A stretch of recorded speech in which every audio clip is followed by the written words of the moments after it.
शिवाजीनगर परिसरातील सर्व रहिवासी, पत्रकार बंधू आणि भगिनींनो, आज खरोखर या परिसरामध्ये आल्यानंतर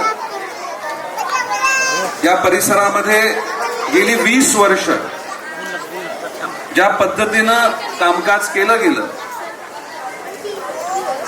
किंबहुना ज्या पद्धतीचा विकास या परिसरामध्ये होण्याची गरज होती, तो विकास झालेला आपल्याला दिसत नाही.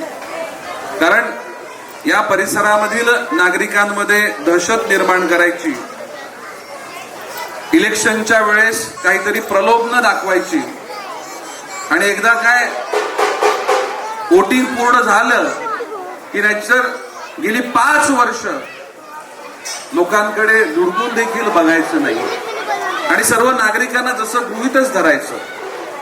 आदरणीय गणेशजी नाईक साहेबांनी या संपूर्ण नवी मुंबई शहराचा विकास हा वेगळ्या पद्धतीने केलाय. आज गेली 30 वर्ष नवी मुंबई महानगरपालिकेवर आदरणीय गणेशजी नाईक साहेबांचं नेतृत्व आहे. पहिल्या वर्षापासून जेडी सुतार साहेब त्याला विटनेस आहेत.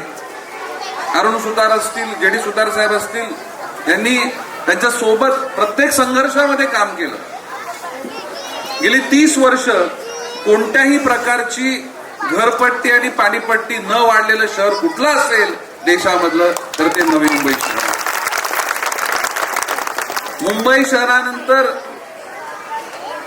मुंबईमध्ये तर ब्रिटिशांनी डॅम बांधले, पण नवी मुंबई एकमेव शहर आहे की ज्या शहराला स्वतःच डॅम आहे.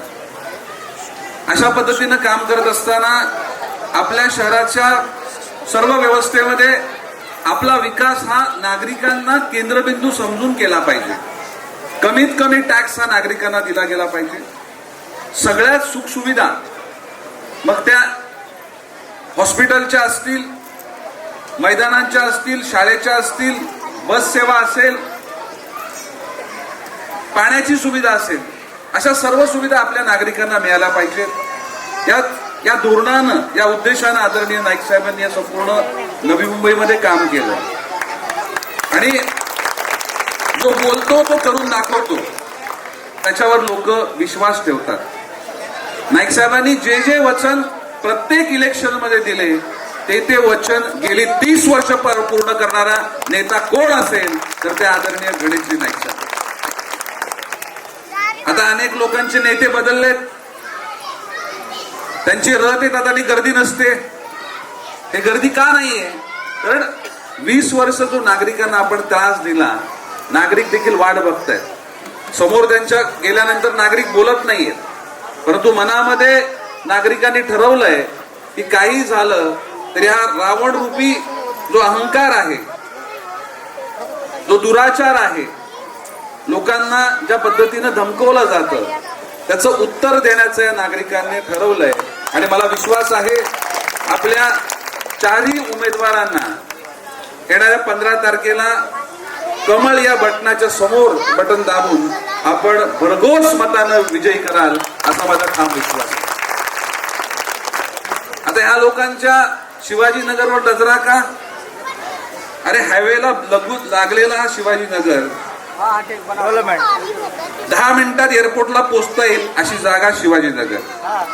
त्यामुळे शिवाजीनगरच्या या झोपड्या आहेत, घरं आहेत, इमले आहेत, यांना आता लोकांना बाहेर काढून आपल्या नावावर कसा करायचं हे षडयंत्र चाललंय.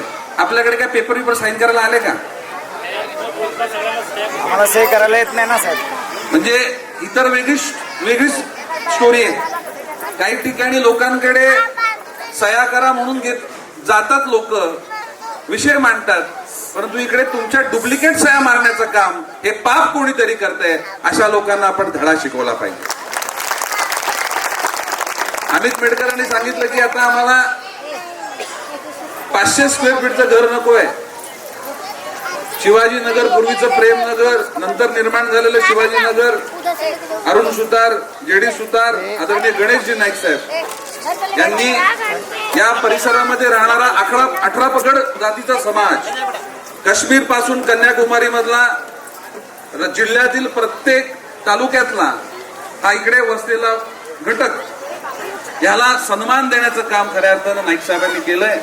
मी आपल्याला एवढंच सांगेन की हे जे कोणी आपल्या घरांचे पेपर आपल्या नावावर करणारे घटक आहेत त्यांना मी इशारा देतो, एकाही माणसाच्या घराच्या पेपर किंवा त्याचं नाव स्वतःच्या नावावर करण्याचा प्रयत्न केला किंवा आज ताग्याचं घर जर अनधिकृत करण्याचा प्रयत्न केला तर गाठ नायकांशी आहे हे आपण लक्षात ठेवा.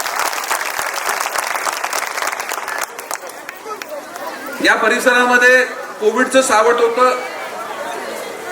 जेडी सुतार साहेब सातत्यानं ज्या ज्या सुखसुविधा असतील, जी काय त्यांच्या परीनं यथाशक्ती मदत असेल ते कळकळीनं पूर्ण करण्याचं काम एक संवेदनशील नेतृत्व म्हणून जेडी सुतार साहेबांनी सातत्यानं केलं की नाही केलं.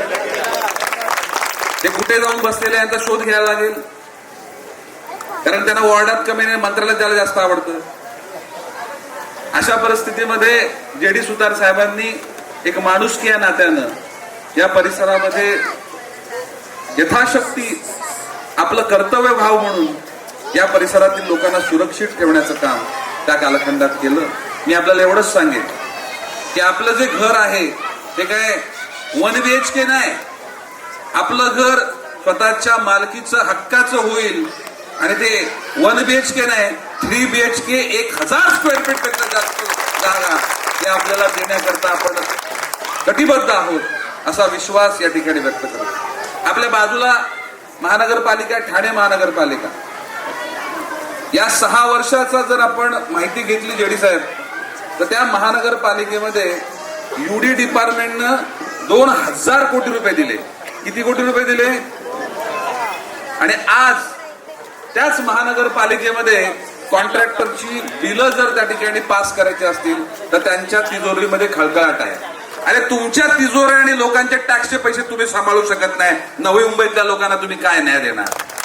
आणि हे लोक, हे आपल्या इकडचे जे काही नेते, हे जे हुशारक्या मारतात बाहेरच्या नेत्यावरनं, त्यांना स्वतःच काही नैतिकता नाहीये की त्या ठिकाणी त्यांनी जाऊन आपल्या नागरिकांना सांगावं. आज मी आपल्याला एवढंच सांगेन की आपण सगळ्या दहशतीच्या वातावरणामधून बाहेर निघा. एक तर आहेच भस्मासूर, अजून 3 भस्मासूर तुमच्या अंगावर येतील. त्यानंतर जर तुम्हाला वाचायचं असेल तर आपल्याला येणाऱ्या कालखंडामध्ये 15 तारीख ही लक्षात ठेवावी लागेल, कारण त्यांचा धंदा असतो आहे की 5 वर्षामध्ये फक्त 6 महिने लोकांना नमस्कार करा, शपथी घ्यायला लावा आणि त्याच्यानंतर संध्याकाळी 6 वाजता निवडणूक संपली की 5 वर्ष तू पैसे घेतले, तू कोण, तू पाणी का मागतोस, तू हॉस्पिटल का मागतोस. अशा प्रकारचे अनेक लोक त्या ठिकाणी वॉर्डमध्ये गेले तर साहेब आम्हाला काही नको, आम्ही स्वाभिमानी आहोत, परंतु आम्हाला पाणी मिळालं पाहिजे, आमच्या मुलांना चांगलं शिक्षण मिळालं पाहिजे, आमच्या परिसरातील लोकांना हॉस्पिटल मिळालं पाहिजे. ज्या सुविधा जेडी सुतार साहेबांनी बाजूच्या वॉर्डमध्ये केल्यात त्या सुविधा आमच्या वॉर्डमध्ये आल्या पाहिजेत.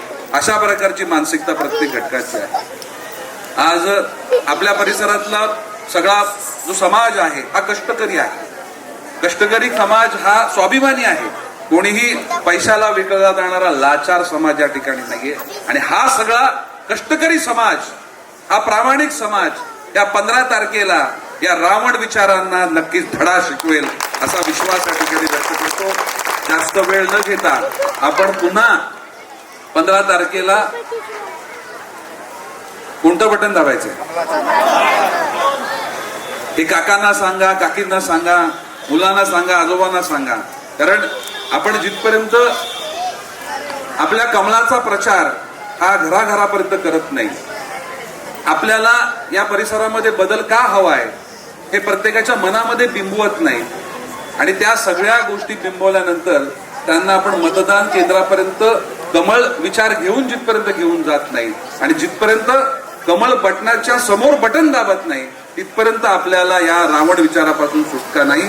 त्यामुळे संपूर्ण या परिसरातील महिला भगिनींच्या येणाऱ्या भविष्यातील रोजगाराकरता, तरुणांच्या रोजगाराकरता, आपल्या मालकी हक्काच्या घराकरता, या रावण विचारांना गाडण्याकरता आपण सगळेजण कमळ या निशाणीवर बटन दाबाल हा विश्वास व्यक्त करतो. धन्यवाद. जय हिंद, जय महाराष्ट्र.